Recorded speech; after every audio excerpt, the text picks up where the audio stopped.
Hi friends, welcome back. Jewel Thief నెట్ఫ్లిక్స్లో తెలుగు ఆడియోలో కూడా ఉంది. డబ్బింగ్ అయితే బాగుంది భయ్య. హ్యావోక్ హాలీవుడ్ మూవీ కూడా వచ్చింది. బట్ నేను నైట్ అయితే ప్లాన్ చేసుకున్నా కొద్దిగా ప్రశాంతంగా చూద్దామని. ఇంకా టైం కూడా కుదరట్లేదు. ఈరోజు అయితే బయట కూడా కొంచెం వర్క్ చేసా, పైసల కోసం తప్పదు కదా. Run time 1 hour 50 minutes. మూవీలో అక్కడక్కడ ఎక్స్పోజింగ్ ఉంటుంది. ఒక 2 ముద్దు సీన్లు ఉన్నాయి, అవి స్కిప్ చేసుకుని ఫ్యామిలీతో కూడా చూడొచ్చు. మరి ఈ మూవీ ఎలా ఉంది క్లారిటీగా చెప్పేస్తా. అంతకన్నా ముందు మన ఛానల్ని సబ్స్క్రైబ్ చేసుకున్న భయ్య, ఇలాంటి డబ్బింగ్ సినిమాలు కూడా మీకోసం తీసుకొస్తూనే ఉంటాయి. మరి మూవీ చూసాక నాకు ఎలా అనిపించిందంటే, Bollywood most boring movie of the year భయ్య. ఇది డిజాస్టర్ కాదు, డిజాస్టర్లకే డిజాస్టర్ లాంటి సినిమా ఇది. ఎన్ని ఎన్ని ఎన్ని ఎన్ని ఎన్ని ఎన్ని దారుణాలు సార్. బాలీవుడ్ సినిమా అంటేనే భయమేసేస్తుంది. ఒకవైపు హాలీవుడ్ మూవీని పక్కన పెట్టి ఈ సినిమా చూసినందుకు నాకు తగిన శాస్తి అయితే జరిగింది భయ్య. చెత్త, తలనొప్పి. ఈ సినిమాను ఎందుకు డైరెక్ట్గా ఓటీటీలో రిలీజ్ చేశారో ఇప్పుడు అర్థమైంది. సైఫ్ అలీ ఖాన్ అండ్ జయదీప్ గారి మంచి పర్ఫార్మెన్స్ తప్ప సినిమాలో చూడడానికి ఇది బాగుంది అని చెప్పడానికైతే ఏం లేదు.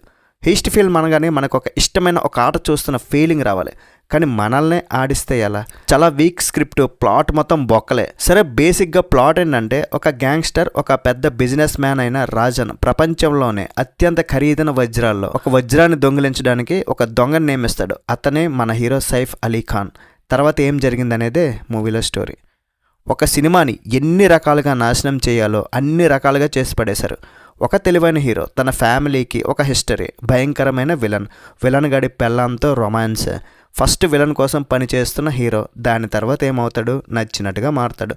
అది సరిపోకపోతే నచ్చింది చేస్తాడు. ఇప్పుడు దొంగతనాలు, దోపిడీలు ఏమైనా చూపించారంటే అది కూడా లేదు. ఆడియన్స్కి, చూసిన వాళ్ళకి బోరింగ్ తప్ప. ఒక హైస్ట్ ఫిల్మ్ని, థ్రిల్లర్ని రూపొందించడానికి సరైన ఫార్ములా ఉండాలి. దానికి కొన్ని ట్విస్టులు ఉండాలి, ఎంగేజింగ్ ఉండాలి, ఆడియన్స్ని కట్టి పడేయాలి. వజ్రాల దొంగతనాల సినిమాలు ఇలాంటివి ఎన్ని చూసాం. బాలీవుడ్లోనే చాలా వచ్చాయి కదా, కానీ ఒక ఓటీటీ స్టోరీ తీసుకున్నప్పుడు చాలా రీఫ్రెషింగ్ ఉండాలి. చెత్త స్క్రిప్ట్, పనికి మాలిన రైటింగ్తో మొత్తం స్మాష్ చేసేశారు. ఇందులో సైఫ్ అలీ ఖాన్ ఒక సూపర్ హ్యూమన్. ఏదైనా చేస్తాడు. పెళ్ళైన అమ్మాయిని లవ్ చేస్తాడు, ఏరోప్లేన్లో వెళ్తున్నప్పుడు డాక్టర్గా మారుతాడు, దొంగతనం చేస్తాడు, తనకు నచ్చిన ప్రతి పని సీఈఓ లాగా మారిపోతాడు. ఒక యాక్షన్ సీన్, విదేశీ లొకేషను, మంచి ఆర్టిస్టులు, కొన్ని ముద్దులు, ఇవన్నీ మిక్స్డ్ ఫ్రూట్ చేసినా సరే అసలు విషయం లేకపోతే ఈ స్టోరీ ఎవరు చూస్తారయ్యా? ఇప్పుడు ఒక సినిమా ఫస్ట్ హాఫ్ బాగుంటుంది, సెకండ్ హాఫ్ బాగుంటుంది. ఈ సినిమా స్టార్టింగ్ నుండి చెత్తలా ఉంది అసలు. ఇంకా స్టోరీని ఎంత తొందరగా ఫినిష్ చేసేద్దామని ఫిక్స్ అయిపోయారు. ఒక్క సీన్ బాగోదు, ఒక డైలాగ్ కూడా బాగోదు.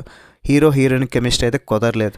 ఓవరాల్ ఈ సినిమాకి నేను ఇచ్చే రేటింగ్ ఎంతంటే 1.5/5. చూడాలా వద్దా మీరే డిసైడ్ చేసుకోండి. నెక్స్ట్ వీడియో మళ్ళీ కలుద్దాం. Good night guys.